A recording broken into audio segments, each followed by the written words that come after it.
Olá, tudo bem? Eu sou o pastor Cláudio Rosa, aqui do canal Que Diz a Bíblia. Como você tem passado? Tudo bem com você? Algum tempo nós não nos falamos, né? Eu quero ler um texto da palavra de Deus conhecidíssimo, seu, com certeza, que você já leu, que você já ouviu. Está na primeira carta aos Coríntios, capítulo 11, a partir do seu versículo de número 28, que diz assim: Examine-se, pois, o homem a si mesmo, e assim coma do pão e beba do cálice. Pois quem come e bebe sem discernir o corpo, come e bebe juízo para si. Eis a razão porque há entre vós muitos fracos e doentes, e não poucos que dormem. Esse texto, ele é lido, na verdade, a partir do versículo 23, mais alguns versículos à frente desses que eu li, que é o texto sagrado onde se lê para se levar a igreja ou a comunidade ali reunida a participar da ceia, que é um momento do memorial da morte de Cristo. Muito bem. O que nos chega, então, agora, é um vídeo onde em uma igrejola as pessoas estão participando da ceia de uma forma sem reverência nenhuma, na plena esculhambação. Essa que é a palavra. Sem respeito, sem reverência, sem a introspecção do momento, de entender que esse momento é o momento onde você está rememorando a morte de Cristo. Nós não queremos ser aqui santarrão, nós não estamos aqui defendendo que você deve ser um santarrão, que você não pode sorrir, alguma coisa assim. Mas o momento da ceia não é momento para acontecer o que aconteceu. Eu vou colocar o vídeo aqui para que você possa assistir esse vídeo e que você tenha, então, uma ideia do que aconteceu nesse lugar. Observe esse vídeo aí, assista aí. Eu tô morrendo de fome. Vamos todos comer juntos.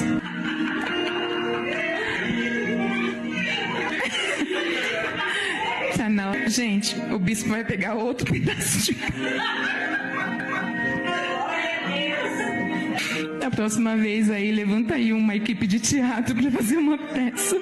Os irmãos que não esperam... Os irmãos que não esperam compartilhar do pão. Evidentemente também, depois de cear. Gente, me perdoa. Vai ter que editar a live. Aleluia, já chorei de rir. Muito bem. Você viu aí? Você percebeu o que está acontecendo nesse lugar? A falta de reverência? Isto é uma vergonha. É exatamente por isso que o evangelho não é levado a sério pela maioria das pessoas. Não é levado a sério pelas pessoas que estão aí no mundo. As pessoas começam a perceber que estas igrejolas, elas são somente o quê? Meio de vida. O camarada abre uma porta, coloca um título ali na porta, seja lá igreja não sei das quantas, o camarada pega um livro preto na mão, que todos vão deduzir que é a Bíblia, e aí ele começa a fazer esse tipo de coisa. Isso está errado. Nós não estamos aqui querendo, mais uma vez falando, ser santarrões e donos da verdade. Mas isso é uma vergonha, uma coisa dessa. Isso é uma vergonha. E transmitindo, e gravando, e filmando, como se isso fosse um troféu. Outro detalhe. Isso aí é inquestionável. Mulher pastora. Não existe ministério pastoral feminino. Não existe ministério pastoral feminino. Ah, mas tem muitas mulheres que fazem um trabalho de campo, que pregam, que evangelizam. Nós não estamos discutindo isso. Normal. Graças a Deus que existem as guerreiras, mulheres que pregam a palavra, que estão no campo missionário, que, aliás, muitas vezes são um número maior do que dos homens, mas o ministério pastoral feminino não existe. Você não vai encontrar nos escritos sagrados, no Novo Testamento, que é o que rege a Igreja de Cristo, uma passagem bíblica, um versículo que dê autoridade à mulher como pastora. Você não vai encontrar. Ah, não, mas aqui na época de Paulo era o machismo. Não existe isso. A palavra de Deus está acima de conceitos sociológicos, antropológicos. Para com isso. Isso é desculpa. É a mesma coisa essas igrejolas também, que chega no carnaval e fazem bateria de escola de samba, sai aí com o bloco para poder dizer que vai evangelizar. Isso é uma patifaria, isso é uma falta de vergonha na cara e falta de compromisso com a verdade. É óbvio que não se evangeliza ninguém. É óbvio que aí o que está sendo feito é dar vazão para o antigo homem. Se é que existe o antigo do homem, se é que ele não está ativo a todo momento. Isso não existe. Não existe. Não existe o pastorado feminino. Ponto. Isso não desqualifica a mulher que ela tenha que ser repudiada, que ela não possa pregar, que ela não possa ensinar de alguma forma numa escola dominical. Agora, a autoridade pastoral não foi dada às mulheres. Ponto. Entenda isto. Em nome de Jesus. Ah, eu não gosto dessa forma de pensar. Isso é um problema teu, porque a Bíblia nos ensina isso. Segunda questão. 90% destas heresias que acontecem nessas igrejas, chamadas igrejas, principalmente nos movimentos, não só pentecostais, mas os neopentecostais, são dessas comunidades chamadas apostólicas. São dessas comunidades chamadas apostólicas. Então, entenda uma coisa, não existem mais apóstolos. Eu já falei sobre isso. Não existem. Todos aqueles que se apresentam como apóstolos são falsos apóstolos. Não existe mais o apostolado. Está entendendo? Tem muita gente aí que vai ficar com raiva, querer brigar, discutir, mandar comentário, aquilo. Pode mandar, não existe. Existiam e existem algumas exigências para que houvesse o apostolado original, como escriturístico, no início da igreja primitiva. Primeiro, ser testemunho ocular de Jesus, andar com Jesus. Algum desses apóstolos andou com Jesus? Viu Jesus? Pode ser que tenha um maluco aí que diz, não, eu vi Jesus à noite. Tá? O cara comeu feijoada de noite, dormiu e disse que viu Jesus e acordou apóstolo. Isso é uma palhaçada, isso aí não existe. Isso é a primeira exigência. Segundo, milagres extraordinários. Estes apóstolos fazem milagres extraordinários? Não. É tudo enganação. Eu não estou dizendo que Deus não faça mais milagres. Mas os milagres que os apóstolos faziam, eles não fazem. Não existe. A segunda exigência. Uma terceira. Os apóstolos escreveram os fundamentos da igreja, a parte doutrinária. Se você olhar para Efésios capítulo 2, lá o versículo 19 e 20.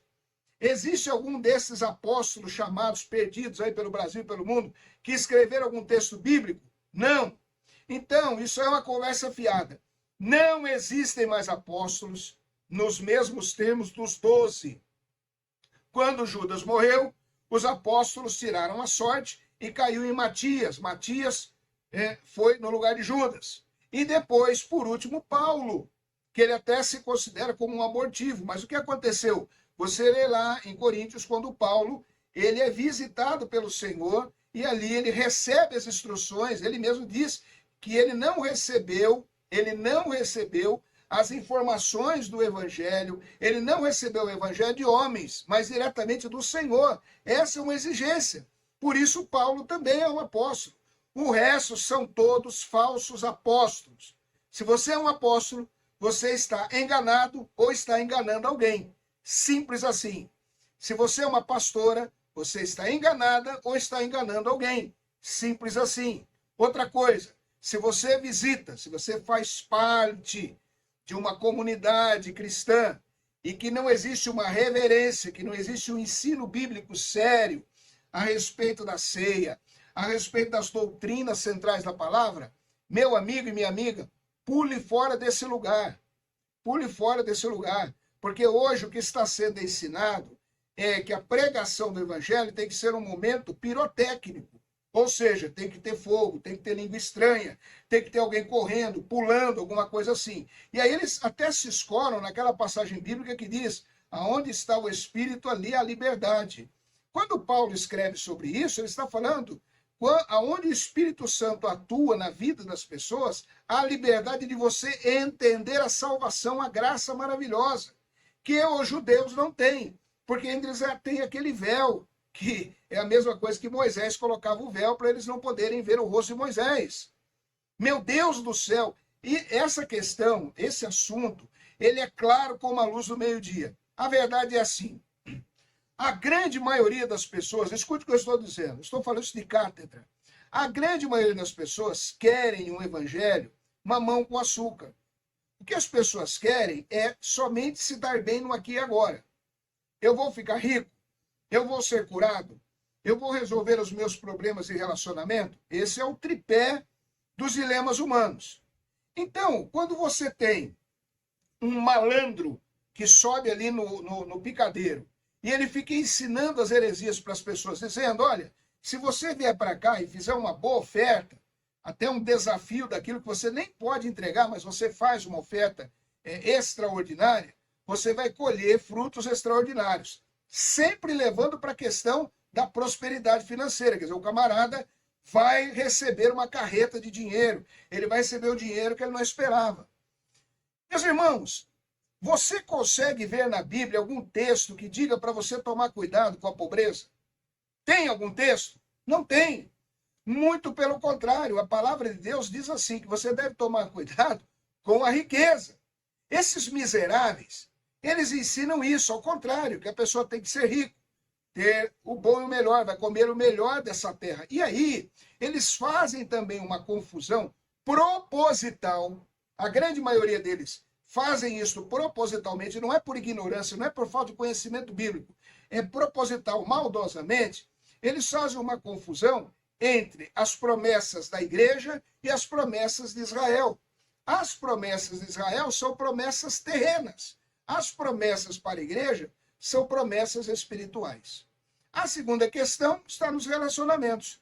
Claro que as pessoas têm dificuldades nos relacionamentos. O próprio Senhor Jesus diz que quando você vem para a graça, que você é recebido por Cristo, que você é alcançado pela graça, você vai ter problema até com seus familiares. Não está escrito isto? Você já não leu isto? Que vai se levantar o pai contra o filho, a nora contra a sogra, a mãe contra a filha? Está dentro do esquema que Deus já colocou na sua palavra. E no mundo nós teremos aflições. Em terceiro lugar, as enfermidades. Elas fazem parte do nosso cotidiano. Eu não estou dizendo que você deve aceitar tudo, você deve orar. Mas nós vivemos num mundo caído. Não tem como você mudar isso. Nós só não vamos ficar enfermos, doentes, a enfermidade só não vai prevalecer quando nós tivermos os nossos corpos transformados. Até lá, nós teremos problemas, como Paulo teve. Paulo teve problema, ele tinha um espinho na carne, ele orou ao Senhor por 3 vezes, e a resposta de Deus para ele foi o quê? A minha graça te basta. Você já leu isso. O teu pastor já leu isso. Então, não há motivos para você ser enganado e enganar as pessoas. Então, isso é muito simples. O momento da ceia é um momento de reverência, é um momento de você estar contemplativo, de você estar introspectivo, de você se lembrar do sacrifício do Cordeiro de Deus que tira o pecado do mundo. Não é momento de palhaçada. Ponto. Ninguém aqui quer ser santarrão, não é isso não. Mas o pessoal perdeu o respeito, perdeu a reverência. Essa que é a verdade, não tem muito para onde correr. Primeiro ponto é esse. Segundo, não existe pastorado feminino. Você pode não concordar comigo, você vai morrer não concordando, só que contra a palavra não há argumento. O que eu estou dizendo aqui é um axioma teológico. Terceiro lugar, não existe apóstolos mais. Se você é um apóstolo, para com isso. Para com esse negócio. Em nome de Jesus. Fica quieto no teu canto. Se contenta aí com o pastorado, se você tem. Para com esse negócio, essa besteira. Porque tem camarada que quer ser vice-deus, presidente, não sei do que. Essas besteiras que existem. Entendeu? Essa que é a realidade. Então, em nome de Jesus, nós precisamos entender isso. Mas teve uma mulher que foi pastora, Raquel foi pastora da ovelha, ela foi lá, filha de Labão, a segunda mulher de Jacó, ela foi pastora de bicho. Ovelha é bicho, ovelha, bicho, animal. Débora foi pastora, mas ela foi uma exceção. Tanto é que lá no capítulo 4 de Juízes, lá pelo versículo 9, Deus vem dizer na palavra que o camarada passa vergonha porque uma mulher que estava tomando conta do negócio. Quer dizer, se dá essa ênfase em dizer que ele seria envergonhado por isso, então é porque não é normal acontecer isso. Eu vou até ler o texto aqui para nós finalizarmos, quando a palavra de Deus diz, olha aqui, Juízes capítulo 4, versículo 9 diz assim, ela quem Débora, respondeu, certamente irei contigo, porém não será tua a honra da investida que empreendesses, pois às mãos de uma mulher o Senhor entregará Sisera. Ou seja, ele não ia ter honra, ele foi desonrado porque a mulher tomou a frente. Então, veja bem, analisa por um outro lado. Se a Bíblia mostra que foi uma desonra, é porque não é normal isto. Não é normal. Então, em nome de Jesus, não existe apóstolo, não existe um pastorado feminino, e a ser um momento de reverência. Isso que aconteceu nessa igrejola, isso que você viu nesse vídeo, é uma patifaria, falta de vergonha na cara e compromisso com Deus. Deus abençoe a sua vida. Se inscreva no canal que diz a Bíblia. Eu sou o pastor Cláudio Rosa. Estamos juntos. Fica na paz.